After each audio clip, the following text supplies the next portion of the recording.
ആവിയിൽ വേവിച്ചെടുത്ത ലഘുഭക്ഷണത്തിന്റെ 7ാമത്തെ എപ്പിസോഡിലേക്ക് ഏവർക്കും സ്വാഗതം. എൻ്റെ പേര് റുക്സാന അജ്മൽ. ഇന്ന് ഞാൻ നിങ്ങളുടെ മുന്നിലേക്ക് എത്തിയിട്ടുള്ളത് ഓട്സ് ഉപയോഗിച്ച് ഹെൽത്തി ആയിട്ടുള്ള ഒരു ലഘുഭക്ഷണത്തിന്റെ റെസിപ്പിയുമായിട്ടാണ്. ഇതിൽ മധുരത്തിന് വേണ്ടിയിട്ട് പഞ്ചസാരയോ ശർക്കരയോ ഒന്നും തന്നെ ചേർക്കുന്നില്ല. അപ്പൊ നിങ്ങൾ വിചാരിക്കും മധുരമില്ലാത്ത പലഹാരമാണെന്ന്. പക്ഷേ മധുരമുണ്ട്. അതിന് എന്താണ് ഞാൻ ചേർക്കുന്നതും കൂടെ നിങ്ങൾ ഫുള്ളായിട്ട് വീഡിയോ സ്കിപ്പ് ചെയ്യാതെ കാണുക. വളരെ പെട്ടെന്ന് റെഡിയാക്കാൻ പറ്റുന്നതാണ്. ഇനി എങ്ങനെയാണ് ഉണ്ടാക്കുന്നതെന്ന് പറയാം. ഞാനിവിടെ 1 കപ്പ് അളവിൽ ഓട്സ് എടുത്തിട്ടുണ്ട്. റോൾഡ് ഓട്സ് ആണ് എടുത്തിട്ടുള്ളത്. നിങ്ങൾക്ക് ഏത് ഓട്സ് വേണമെങ്കിലും എടുക്കാം. ഇതിനെ നല്ല ഫൈൻ ആയിട്ടൊന്ന് പൊടിച്ചെടുക്കണം. ഇത് പൊടിച്ചെടുത്തതാണ്. ഈ പൊടിച്ചെടുത്ത 1 കപ്പ് ഓട്സിനെ മിക്സിയുടെ ജാറിലേക്ക് ഇട്ട് കൊടുക്കുക. മിക്സിയുടെ ജാറിലെ വെള്ളമയമൊക്കെ ഒന്ന് തുടച്ചു മാറ്റിയതിന് ശേഷം വേണം ഇത് ഇട്ട് കൊടുക്കാനായിട്ട്. ഇനി ഇതിനോടൊപ്പം തന്നെ 1/2 കപ്പ് അളവിൽ ചിരകിയ തേങ്ങയാണ് ചേർത്ത് കൊടുക്കുന്നത്. ഇനി നിങ്ങളുടെ കൈവശം ഇതേപോലെയുള്ള മെഷർമെന്റ് കപ്പ് ഇല്ല എങ്കിൽ വീട്ടിലുള്ള എന്തുപയോഗിച്ചിട്ടാണ് അളന്നെടുക്കേണ്ടത് എന്നുള്ളത് ആവിയിൽ വേവിച്ചെടുത്ത ലഘുഭക്ഷണത്തിന്റെ 6ാമത്തെ എപ്പിസോഡിൽ കാണിച്ചു തരുന്നുണ്ട്. ആ വീഡിയോ കണ്ട് മനസ്സിലാക്കുക.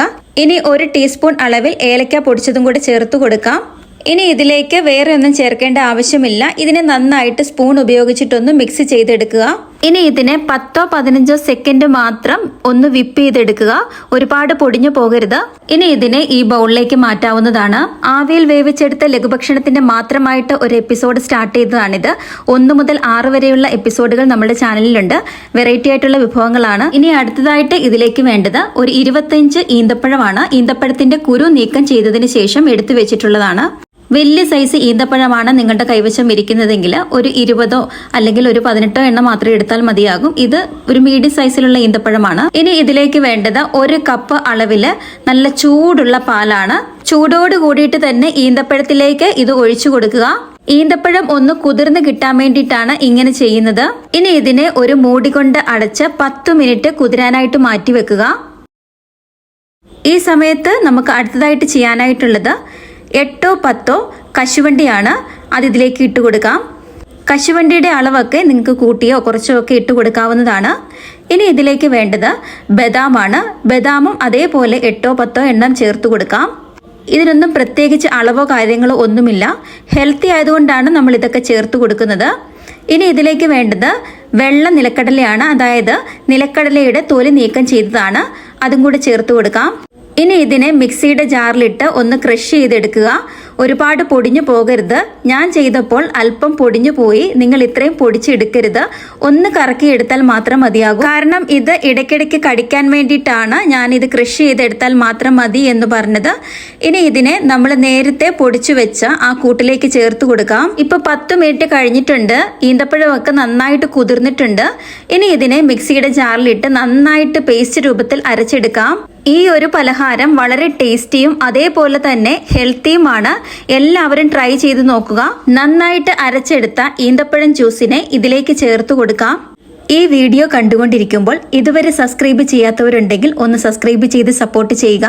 ഒരുപാട് വെറൈറ്റി ആയിട്ടുള്ള വിഭവങ്ങൾ നിങ്ങളിലേക്ക് എത്താനായിട്ട് സബ്സ്ക്രൈബ് ചെയ്യുന്നതിനോടൊപ്പം തന്നെ ബെൽ ബട്ടൺ പ്രസ് ചെയ്ത് ഓൾ എന്ന ഓപ്ഷനും കൂടെ എനേബിൾ ചെയ്തിടുകയാണെങ്കിൽ ഞാനിടുന്ന എല്ലാ വീഡിയോസും നിങ്ങൾക്ക് നോട്ടിഫിക്കേഷനായിട്ട് ലഭിക്കുന്നതായിരിക്കും. ഇനി ഇതിനെ എല്ലാം കൂടെ സ്പൂൺ ഉപയോഗിച്ചിട്ട് നന്നായിട്ടൊന്ന് മിക്സ് ചെയ്തെടുക്കുക. ഇതില് ഒരു കട്ട പോലും ഇല്ലാതെ വേണം നന്നായിട്ട് മിക്സ് ചെയ്തെടുക്കാനായിട്ട്. ഈ ഒരു കൂട്ട് നല്ല കട്ടിയിലാണ് ഇരിക്കുന്നത്. ഇതിനെ ഒന്ന് ലൂസ് ആക്കാൻ വേണ്ടിയിട്ട് ഇതിലേക്ക് 1/2 കപ്പ് ചെറു ചൂടുള്ള പാലാണ് ചേർത്ത് കൊടുക്കുന്നത്. ഫ്രിഡ്ജിലിരിക്കുന്ന തണുത്ത പാല് ചേർത്ത് കൊടുക്കരുത്. അത് പ്രത്യേകം ശ്രദ്ധിക്കുക. ഇത് അല്പാൽപമായി ചേർത്ത് കൊടുത്ത് മിക്സ് ചെയ്ത് നോക്കുക. ഞാൻ പറഞ്ഞു തന്ന അതേ മെഷർമെന്റിലാണ് നിങ്ങൾ അളന്നെടുക്കുന്നത് എന്നുണ്ടെങ്കിൽ 1/2 കപ്പ് ചൂട് പാല് ചേർത്താൽ മാത്രം മതിയാകും. വേറെ എക്സ്ട്രാ ആയിട്ട് പാലൊന്നും ചേർക്കേണ്ട ആവശ്യമില്ല. ഇനി ഓട്സ് ആയതുകൊണ്ട് തന്നെ ഒരുപാട് നേരം നമ്മൾ ഇത് വെക്കാൻ പാടില്ല. കാരണം വീണ്ടും വീണ്ടും ഇരിക്കും തോറും ഇത് കട്ടി കൂടിക്കൊണ്ടിരിക്കും. ഇനി ഇതിലേക്ക് ബാക്കിയുള്ള പാലും കൂടെ ചേർത്ത് കൊടുത്ത് ഒന്നും കൂടെ മിക്സ് ചെയ്തെടുക്കുക. ഇത്ര മാത്രം മതിയാകും. ഇത് കറക്റ്റ് പാകമാണ്. ഇതിൽ കൂടുതൽ എക്സ്ട്രാ ആയിട്ട് ഒട്ടും വെള്ളം ചേർക്കുകയോ പാല് ചേർക്കുകയോ ഒന്നും തന്നെ വേണ്ട. ഇനി ഈ ബാറ്ററിലേക്ക് 1/2 ടീസ്പൂൺ അളവിൽ ബേക്കിംഗ് സോഡയും കൂടി ചേർത്ത് കൊടുക്കുന്നുണ്ട്. ക്ഷമിക്കുക, വീഡിയോയിൽ അത് കാണിക്കാൻ പറ്റിയിട്ടില്ല. ബാറ്റർ റെഡിയായി കഴിഞ്ഞു. ഇനി ഇത് ഉണ്ടാക്കിയെടുക്കാം. അതിനു വേണ്ടിയിട്ട് ഇതേപോലെ റൗണ്ടിലുള്ള ഒരു പാത്രം എടുക്കുക. ഞാനിവിടെ കേക്കൊക്കെ ഉണ്ടാക്കുന്ന അലൂമിനിയത്തിന്റെ ഒരു മോൾഡാണ് എടുത്തിട്ടുള്ളത്. ഇതിലേക്ക് 1 ടീസ്പൂൺ അളവിൽ നെയ്യ് ചേർത്ത് നന്നായിട്ടൊന്ന് ബ്രഷ് ചെയ്തെടുക്കുക. ഇത് ഒട്ടും പോലും ഒട്ടിപ്പിടിക്കാതിരിക്കാൻ വേണ്ടിയിട്ടാണ് ഇതേപോലെ നെയ്യ് ഒഴിച്ച് ബ്രഷ് ചെയ്യുന്നത്. ഇനി നെയ്യ് കൈവശം ഇല്ലാത്തവർക്ക് അല്പം വെളിച്ചെണ്ണയോ മറ്റോ ഒഴിച്ചു കൊടുത്തിട്ട് ഇതേപോലെ ബ്രഷ് ചെയ്തെടുക്കാം. ഇനി ഇതിലേക്ക് നമ്മൾ കൂട്ടി വെച്ചിരിക്കുന്ന ബാറ്റർ ഒഴിച്ചു കൊടുക്കാം. ഞാനിവിടെ ഇതിലേക്ക് ഈ ഒരു ബാറ്റർ ഫുള്ളായിട്ടും ചേർത്ത് കൊടുക്കുന്നുണ്ട്.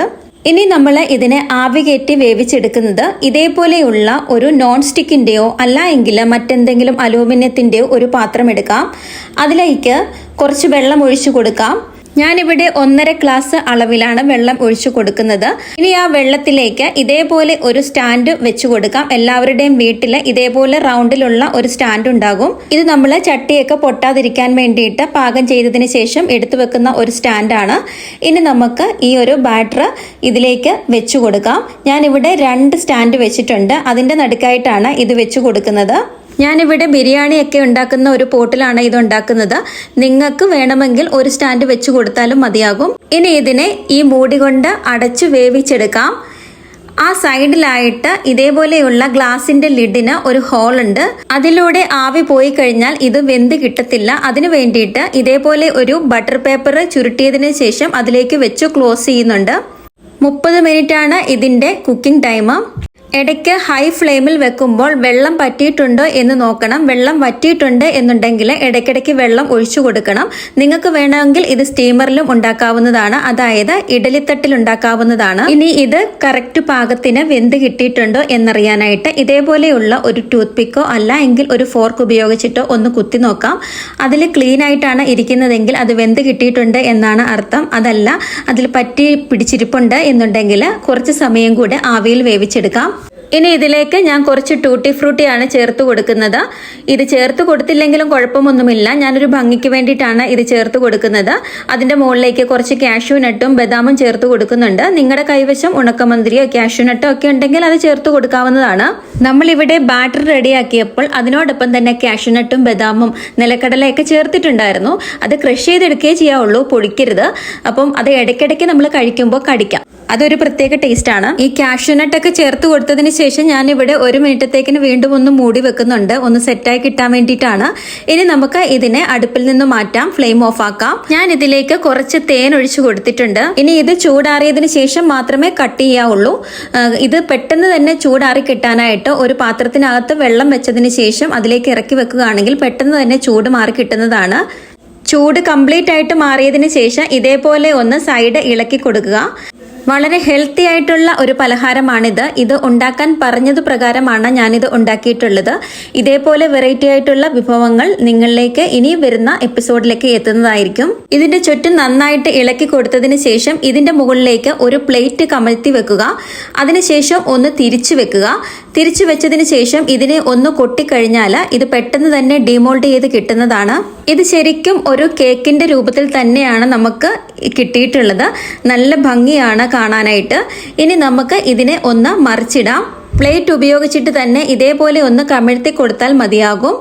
ഇനി ഇതിനെ കട്ട് ചെയ്ത് കഴിക്കാവുന്നതാണ്. വളരെ ടേസ്റ്റിയാണ്. ഇതിലേക്ക് നമ്മൾ മധുരത്തിന് വേണ്ടിയിട്ട് പഞ്ചസാരയോ ശർക്കരയോ ഒന്നും തന്നെ ചേർത്ത് കൊടുത്തിട്ടില്ല. ഈന്തപ്പഴം മാത്രമാണ് ഇവിടെ മധുരത്തിന് വേണ്ടിയിട്ട് ചേർത്ത് കൊടുത്തിട്ടുള്ളത്. പക്ഷേ നല്ല മധുരമുണ്ട് താനും. വളരെ ടേസ്റ്റിയാണ്. എല്ലാവരും ട്രൈ ചെയ്ത് നോക്കുക. ഇത് മധുരം ഉപയോഗിക്കാൻ കഴിയാത്തവർക്ക് വേണ്ടിയിട്ട് പ്രത്യേകമായിട്ട് തയ്യാറാക്കിയതാണ്. റെസിപ്പി ഇഷ്ടപ്പെട്ടെങ്കിൽ ലൈക്ക് ചെയ്യുക. ഇത് ഉണ്ടാക്കി നോക്കിയതിന് ശേഷം ഉറപ്പായിട്ടും ഇതിനെക്കുറിച്ചുള്ള അഭിപ്രായം നിങ്ങൾ കമന്റ് ബോക്സിൽ അറിയിക്കുക. ഇനി അടുത്ത ദിവസം പുതുമയാർന്ന ഒരു വിഭവമായിട്ട് ഞാൻ തിരിച്ചെത്തുന്നതായിരിക്കും. അതുവരേക്കും ഗുഡ് ബൈ.